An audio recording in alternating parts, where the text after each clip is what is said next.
Hello chess variant fans, today we're bringing you Orda Chess. This is a variant created by Couch Tomato in 2020, and it's the first in a line of asymmetric variants. In this variant, the white army represents the original chess army, also referred to as the kingdom in these asymmetric variants. The golden army at the top is the horde, and are heavily inspired by the medieval Mongols. In fact, the name Orda is basically a synonym of the word horde, which originally meant a political structure for Mongol and Turkic peoples. So, what do you think about when you think about medieval Mongols? Horses. So, the horde is a horse-based army where its pieces revolve around horse, or knight movement. Let me temporarily wipe the board of the White Kingdom pieces here. I'm also going to flip the board so that we're looking from gold's perspective. So the first piece is the pawn, and the pawn is essentially the same as the white pawn. The only difference is that they start on the third rank, and because of that, they can't do a double move, they can only do a single move to start. They still have the ability to en passant, so let's say white has a pawn here, and then gold manages to move his pawn here. White does a double step opening, and so gold can still en passant that pawn. But white cannot en passant gold because gold does not have a double step. I'll talk about pawn promotions later. So the next piece is the Khan. It's essentially the same thing as the Kingdom King. There is no difference except aesthetics. So clearly this is not a Christian king, it's a Mongol-like Khan, and so it needs a different picture. But it still moves one square in any direction. If there was a difference, it would be that the Khan cannot castle, because there are no rooks to castle with. The next piece is the yurt, and for anyone familiar with makruk or shogi, the movement should be pretty familiar. So it moves one square diagonally in any direction, as well as one square forwards. So if I flip the board, it'll look like this. So it does depend on which way it's facing. And for the horde, this is considered the weakest piece. Now the next two pieces, which are the lancer and the horse archer, these have similar movements, and these are called divergent pieces because they basically act like their kingdom counterpart, except that they move like knights, but capture like their counterpart. So for example, let's start with the lancer over here. I'll move these aside. The lancer moves exactly like a knight,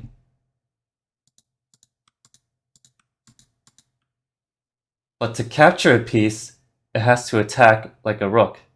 So this rook could actually be captured by this lancer. And keep in mind that its movement, its knight movement, is not capture movement. So if this rook was there, this lancer cannot move over there because this rook is blocking it. This is kind of similar to how a pawn has different movement too, right? So a pawn moves forward but captures diagonally. So that's the lancer, basically knight movement but captures like a rook. And then the horse archer is the counterpart to the bishop, where it also moves like a knight, but it captures like a bishop.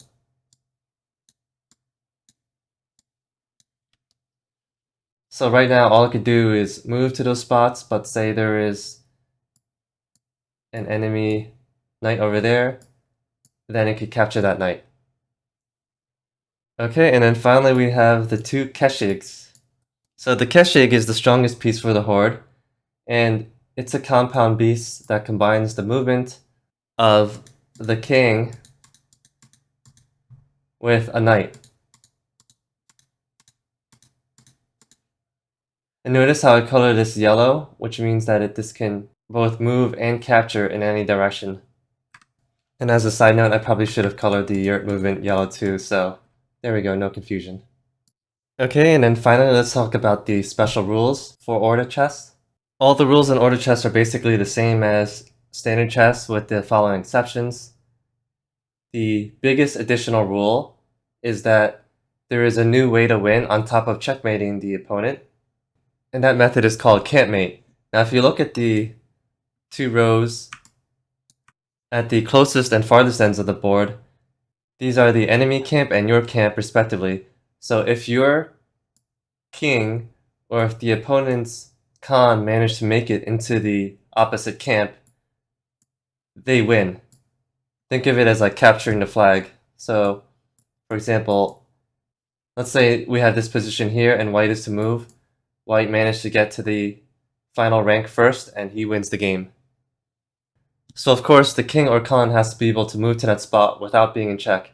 So in this situation, the white king cannot move here because this lancer is covering that rank.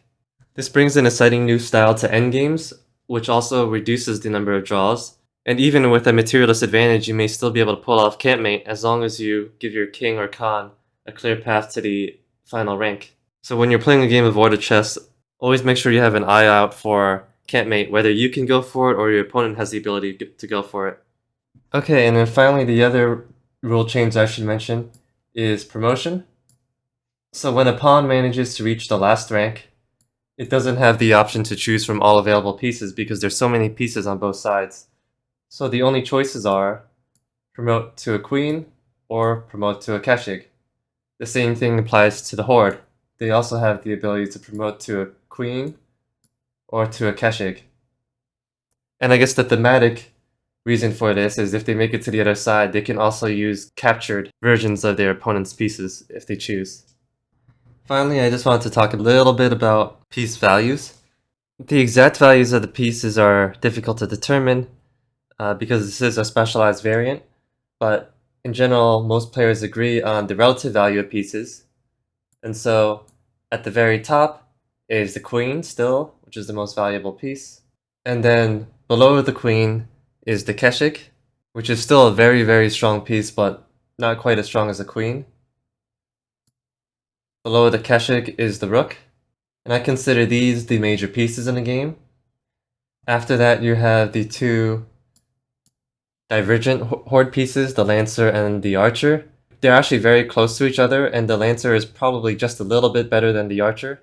And I consider these the quote-unquote moderate pieces because they're actually quite strong and stronger than most of the minor pieces, but still not at the level of the three major pieces.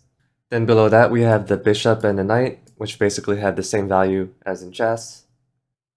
Below them we have the yurt, which is the weakest non-pawn piece in the game. And then finally we have the pawns. And then these collectively are the minor pieces in the game.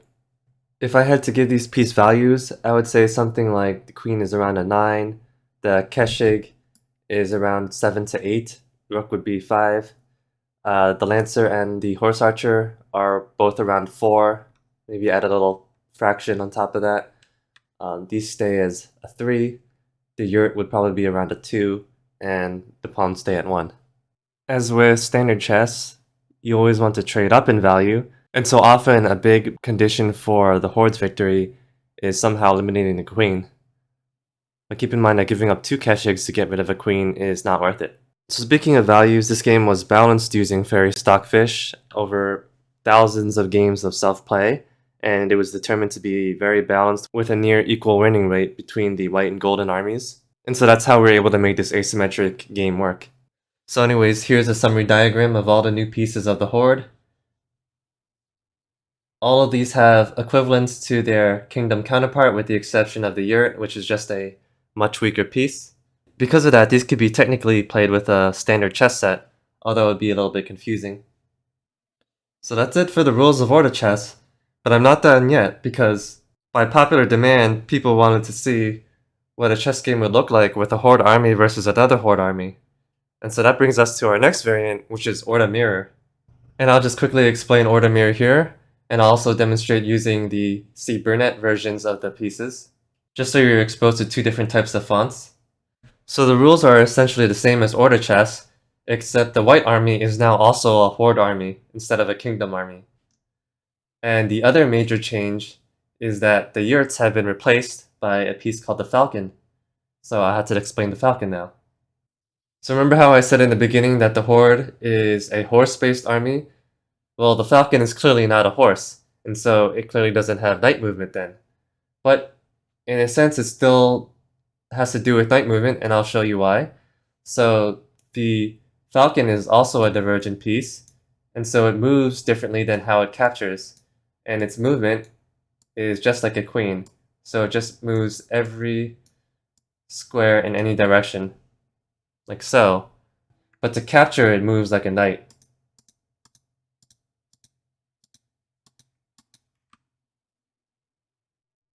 Like that. So thematically, you could think of a falcon just flying around the board, going in any direction as it likes. But then finally, when it wants to attack its prey, it has to swoop down, kind of like a knight movement, and take out its prey. And the reason for replacing the yurt with the falcon is that we no longer have to balance two different armies, and so the falcon gives the horde a long-range piece that can make this game a little bit more spicier, because otherwise all these pieces are relatively limited in movement and moving only as far as the knight can go. So there you go, those were the rules for Orda Chess and Orda Mirror. Please feel free to give them a try, and don't forget to check out other videos in our channels for other exciting chess variants.